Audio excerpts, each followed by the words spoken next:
Okay, good morning, everyone. Today is the third day of Adar, February 12th.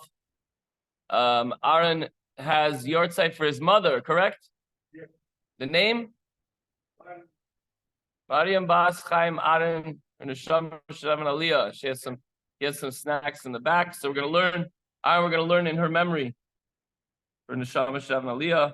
Today is rather short, but it's a very powerful lesson. We're going to continue where we left off yesterday in chapter 27. We're on page 85 in the Chayenu.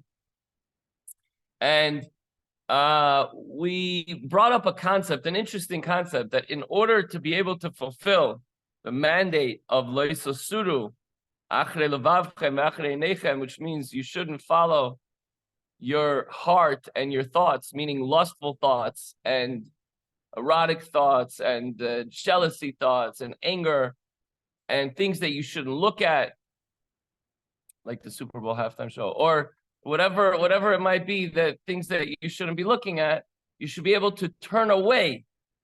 How do you turn away? So if you have a remote, you can just flip the channel. But when it's in your mind or when you're walking down the street, you have to literally look away. If it's in your mind, it's much harder. So you have to come up with methods and ideas. But this should not depress you. It shouldn't sadden you, because you're able to fulfill something which even the greatest righteous people of the generation cannot fulfill. They don't have such temptations. They don't have evil thoughts that enter their mind and their image and their vision. So today we continue. On the contrary, such sadness is just trying to shake you up and push you off your game. We have to realize our station in life, Kavra. If you think you're a tzaddik, then you're constantly going to be depressed. How is it possible that I made a mistake yesterday? I did an avera. I thought something wrong. I got angry. I got upset. If you know that you're a Beinani, and you know that, or at least an aspiring Beinani, and you know that every day is going to be a battle, then you're not going to be upset when an evil thought enters your mind. Why is a person upset or sad? He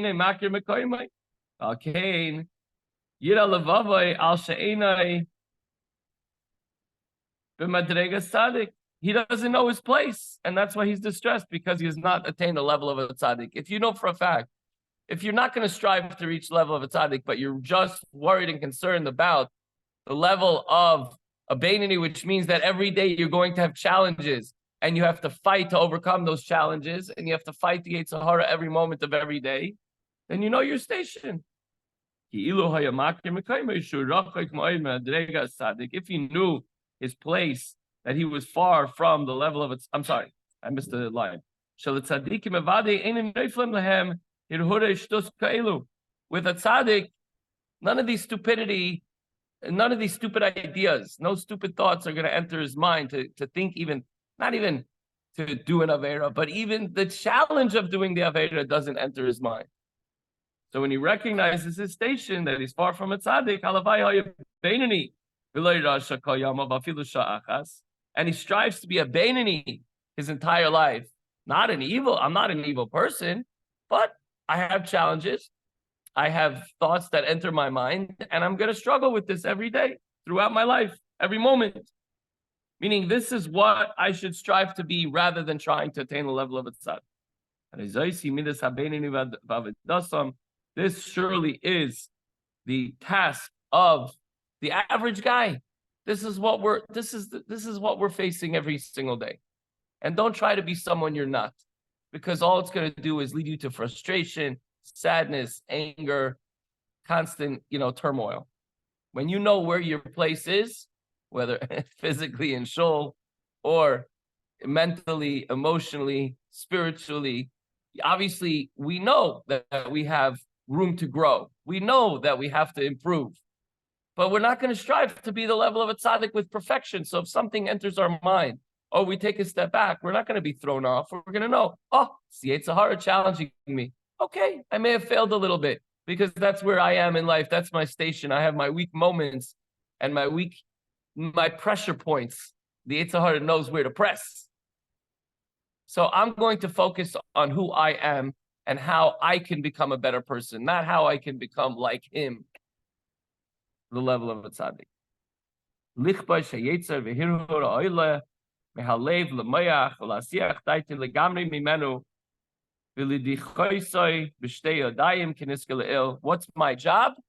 To subdue the evil impulses and the thoughts that arise in my heart, to my mind, to completely avert my mind from it. My job is to push my thought process back on track and to make sure that I'm thinking godly thoughts, holy thoughts, Torah thoughts, even if it's about my family, my children, my business, whatever it is, but not the evil thoughts that try to penetrate during the day. And of course, at times that I'm supposed to be focused elsewhere, like during davening.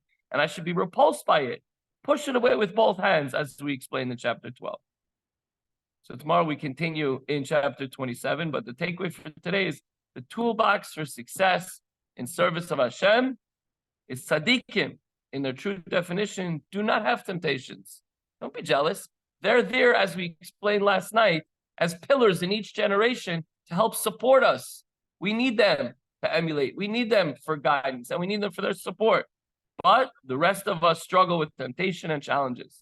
Once we understand this, and we accept it, and we embrace it, we'll be empowered to push away the negative thoughts that arise, and we will rise up to the occasion, and we'll be happy in our station. Of course, never satisfied, but happy with the knowledge, knowing that this is normal, and this is going to happen all the time, but we have to put an effort to fight it, and to be who we are. And with Hashem's help, again, I've said this a couple times recently, I'll say it again, it's chazak, chazak. You do your part. You put in the effort, you put in the strength, and this chazak, Hashem will give you the strength to overcome life's challenges. Have a wonderful day, and continue to increase in joy throughout the month of Adar. Thank you, Aaron.